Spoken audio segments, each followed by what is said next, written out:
देश कोई भी हो, उसकी शोहरत का पता इस बात से ही चलता है कि उस संबंधित देश की पूछ विदेशों में कैसी है।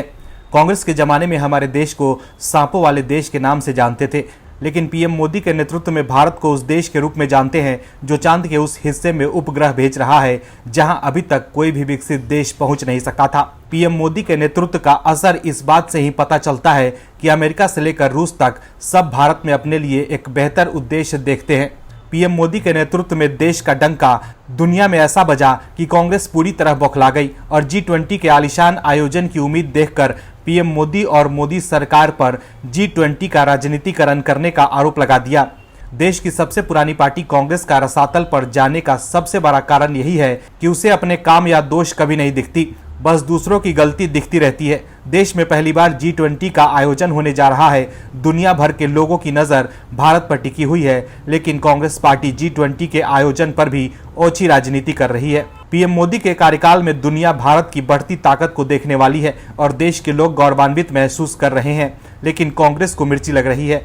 कांग्रेस तो खिसियानी बिल्ली की तरह बस मोदी सरकार पर हमलावर है। क्या है खबर, बताते हैं आपको। दरअसल कांग्रेस ने आरोप लगाया है कि केंद्र सरकार G20 शिखर सम्मेलन के अवसर का उपयोग चुनावी फायदा के लिए कर रही है। G20 शिखर सम्मेलन का आयोजन 9 और 10 सितंबर को दिल्ली में होगा।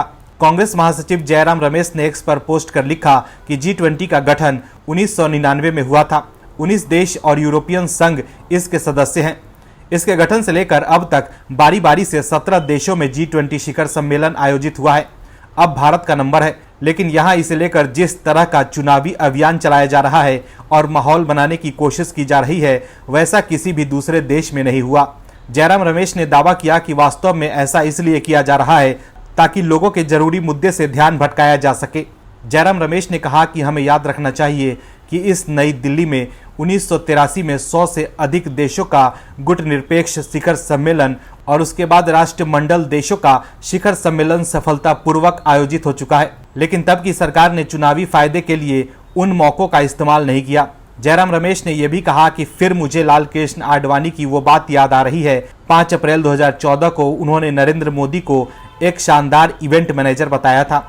जनता का ध्यान भटकाने के लिए प्रधानमंत्री इवेंट मैनेजमेंट ही कर रहे हैं। तो देखा आपने कैसे G20 को लेकर कांग्रेस मोदी सरकार पर निशाना साध रही है।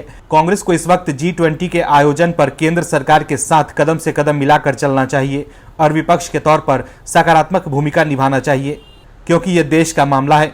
लेकिन कांग्रेस यहाँ भी राजनीतिक रोटियां सेकने का काम कर रही है। हालांकि देश के लोग सब देख रहे हैं और इसका जवाब कांग्रेस को चुनाव में जरूर देंगे। Bureau report, OMH news. और भी वीडियोस देखने के लिए चैनल को सब्सक्राइब करें और बेल आइकन को दबाएं।